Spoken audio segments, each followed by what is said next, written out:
Well, thank you, Mr. Chairman, and thank you to my colleague for also your great work on the subcommittee. And thank you, Senator Sullivan, just for the important discussion about illegally unreported, unregulated fisheries and how much that causes harm in both Washington and Alaska and across the nation. I'm sure that's pretty much been the subject of this conversation. The world. Okay, good. Alaska, Delaware, Texas, the world. So illegal fishing counts for up to 1/3 of the world's total fishery. So about 11%, 22 billion in seafood imports were caught illegally. So this really does. China and Russia are two of the worst actors in this space, and Russia in particular poses a direct threat to the livelihood of U.S. fishermen, including in my home state. One study found that 1/3 of fish imported from China was actually Russian fish, and we need to keep up the pressure to stop this illegal Russian seafood from disrupting the markets here in the United States. So, in the 2022 defense bill, working with my colleague from Alaska, we included the largest ocean legislative package in decades, including provisions to expand NOAA's seafood traceability programs. And we worked together with the NOAA Corps to expand their fleet of vessels and aircraft so that we can more and better affect stock assessments and better science and support for fishing families to stop the illegal fishing. So the administration, though, is calling for us to be seafood dominant. That's great. They say they care about stopping illegal fishing, and yet they are gutting the core of NOAA programs and staffing.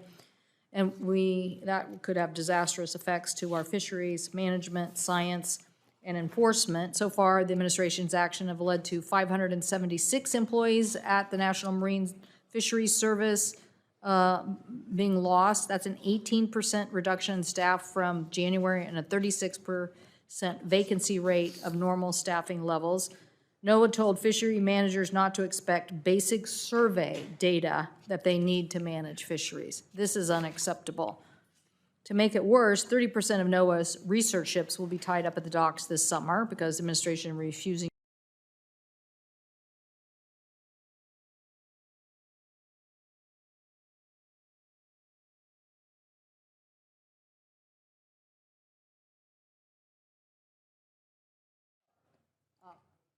My question to you,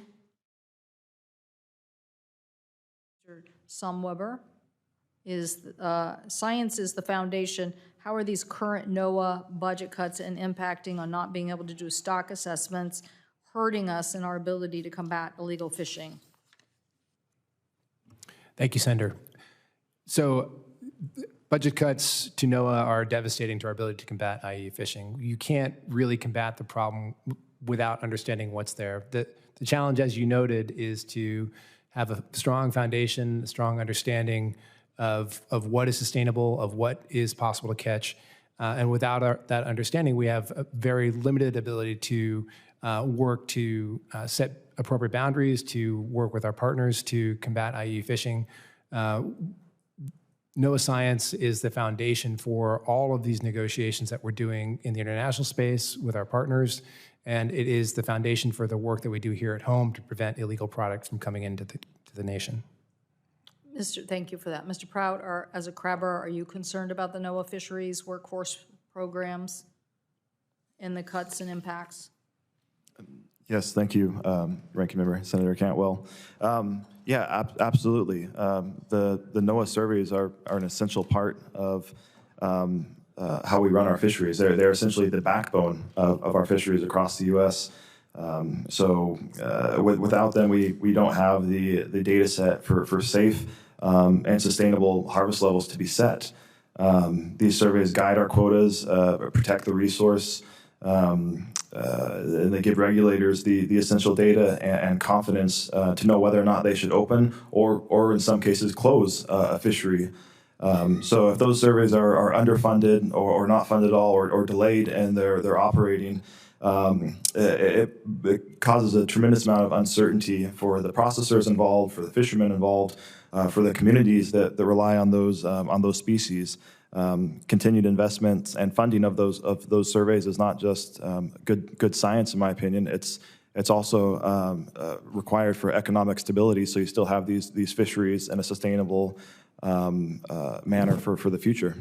Well, again, I apologize to my colleagues and others if I'm repeating something that's been said, but we worked in a bipartisan basin to secure Coast Guard funding and infrastructure investment. We made massive upgrades to the Coast Guard infrastructure in Kodiak, your hometown, I guess, and we authorized new heavy weather boats needed for search and rescue for the fishermen off our coast.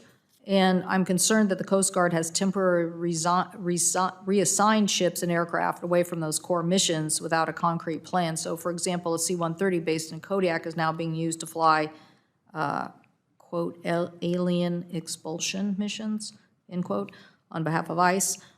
We need them to do the search and rescue and to deter illegal fishing in the Bering Sea. So, you highlighted in your written statement that we should fund Coast Guard to increase to combat illegal fishing. How important is this presence in Kodiak for crabbers? Thank you, Ranking Member Cantwell. It's tremendously important. When you start losing necessary infrastructure and pieces of equipment that are dedicated for those search and rescue efforts, the IUU efforts to deter IUU, and they start being allocated to different areas and then when they were originally intended, it makes it extremely difficult for fishermen to make safe and sound decisions when you know there's going to be less assets available for one of the most primary functions, which is search and rescue and protection of the fleet. So it's very, very critical that we maintain those pieces of infrastructure for the local fishing communities throughout Alaska and the U.S. Thank you. Thank you, Mr. Chair. If I could just, Mr. Schomweber, for the record, talked about surveys, but I think you probably believe the fishing patrols are also important. The fishing patrols are also important. Yes, of course. To the Management Council. Absolutely, yes. Thank you. Thank you, Mr. Chairman. Thank you, Senator Cantwell. And look, on stock assessments, I am adamant that we need to do it. To be honest, the Biden administration was a fail on it. We did not focus nearly enough on stock assessments. You may recall I had the Deputy Secretary of Commerce here for his confirmation hearing just a couple weeks ago with the Trump administration, and I kind of read him the riot act on stock assessments. So it's a bipartisan abuse. I don't remember that. Oh, I think you remember that. I do. More importantly, he remembers that. I'm joking. I'm joking. But I agree, and as I mentioned earlier, if we get to the budget reconciliation bill, would love your guys' vote on it.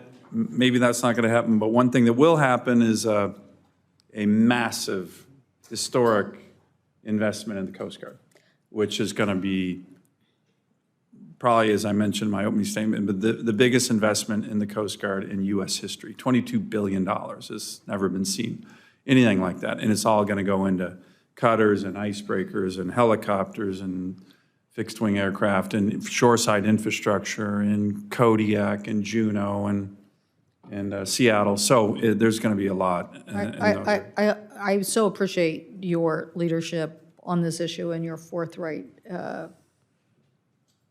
education of people who didn't quite understand how critical stock assessments were to our fisheries and to being able to manage and police. But I do hope that in these resource allocations that we will make these points about the resources being shifted and how this is why I believe in a NOAA Organic Act, because I'm tired of people coming in every 2 years and giving us a different statement. So thank you, Mr. Chairman. So let me ask,